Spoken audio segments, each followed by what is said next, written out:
In today's video, I'm going to teach you how to make a Dropbox folder public on mobile. Before we dive in, a quick note on what public means in this context. In Dropbox, making a folder public essentially means setting it so anyone you share it with can access it, ideally through a share setting that doesn't require a password and doesn't expire. With that in mind, let's walk through it clearly and carefully. Start by opening the Dropbox app on your mobile device. Find the folder you want to share and tap the three dots on the right side of that folder to open its options. From here, tap Manage Access. In this section, look for the setting that controls who can manage membership for the folder.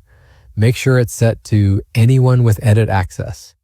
This means that anyone you grant editing rights to can add new members themselves, which keeps collaboration flexible if that's what you need.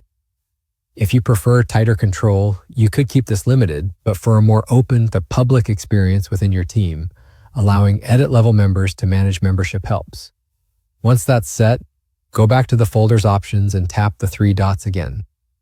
Now tap Share. This brings up your sharing tools. You can add people by using the search bar. Type in their email addresses, names, or a group. As you do, consider whether they should have view or edit permissions. View access is safer for broad sharing. Edit access is best for collaborators who need to make changes. Next, check the share settings to make sure access is open to anyone you intend to reach. Confirm that the link or folder access does not require a password and does not have an expiration date. A password would restrict entry, and an expiration date would cut off access after a set time, which isn't what you want if you're aiming for ongoing public availability.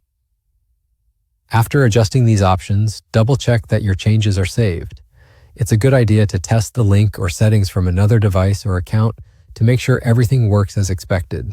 Also, be mindful not to include confidential content if you're opening access widely. And that's it. You've set up your Dropbox folder on mobile so it's effectively public and easy for others to access. If you found this helpful, hit the like button, subscribe to this channel, and tap the bell icon so you don't miss new uploads. Thanks for watching.